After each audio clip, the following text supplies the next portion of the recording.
comes the bride, or I should say, no, here comes lots of brides, because the Wrigley Mansion is one of the most popular wedding destinations in Arizona.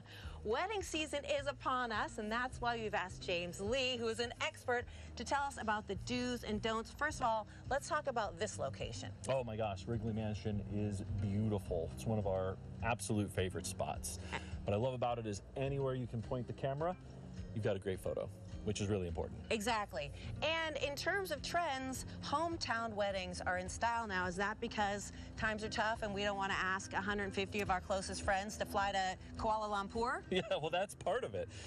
It also, the venue can really tell your story. So a great place like this, if you came up in Phoenix, it's a great opportunity to give the history and just the backdrop of your upbringing, where you're from, and you know what it means about you. Now, another trend, it used to be that finding that one perfect wedding dress was like the most important thing you could do. And now some of your brides, they have multiple looks. Multiple looks are in. It's really fun to be able to add that element of personalization to your wedding.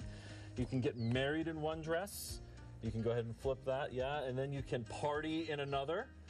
You can, again, have a traditional look and then switch out to an even more traditional look. That. So lots of options, and you can do a lot of storytelling with who you are as an individual by the type of clothes and dress you wear. Plus, it's fun to be able to change. If you have a lot of dresses that you love, why not just pick all of them? It's kind of like it's your Super Bowl halftime show. Why shouldn't you have 17 outfits like J-Lo? Why not? Speaking of entertainment, we're all used to watching docu-series, and the videos that you're making, they're less like traditional wedding videos and more like docu-series in terms of editing in confessional footage. Yeah, so it's really about filmmaking and storytelling and having an interview of the couple during their getting ready, where they're able to talk about their love story, how they're feeling right now, what they're looking forward to in the future.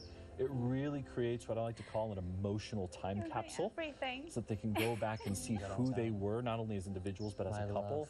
And then we intertwine that into the film and make it this beautiful narrative. It's really one of a kind. And even at a place like this, which one might call fancy schmancy, the trend that you're seeing is more casual dress, like our friends here, like these hipsters. There we go, yeah. So you want to be able to be comfortable. You can still be elevated, but you can, you know, it's way more trendy now to wear what you want, the colors you want, the way you want. It doesn't all have to be black tie. It is completely appropriate to just dress with respect and dress in a way that makes you you. Let's get to some don'ts, yeah. Okay? Sparklers. I see a trend of these going away. So the sparklers, they're on the out right now. There's still people who do them. If you choose to do them, that's amazing. But there's all sorts of other ways you can customize a grand exit of your wedding. You can do all sorts of fun things that in the dark glow and show a little bit better, or you can make it a little fun disco. You can blow bubbles. There's all sorts of other methods that you can do to do a grand send-off that doesn't have to be sparklers. So ultimately, people are customizing the way that they want their wedding to go in a way that reflects them the most. Are you seeing anything special in terms of vows, or is that just still traditional?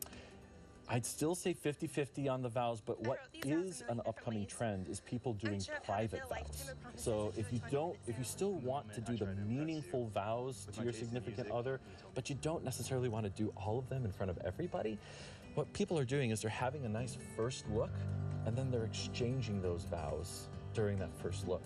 And sometimes they even do it if they are back to back with each other and they don't want to do the first look. Okay, so you're here. Yeah, and you're reading the vows to each other. So you don't see the bride. That's right. And then you're reading. That's right. And then this. And a little bit of like either a first touch or something like that, so that you can still get the impact of your vows without seeing each other, or like I mentioned during the first look, doing that first look, having a moment, and then just saying what you need to say in front of that other person and having a really meaningful moment. And that's the big theme. People making weddings meaningful to them and then making the moment meaningful. Well, do I think that's beautiful?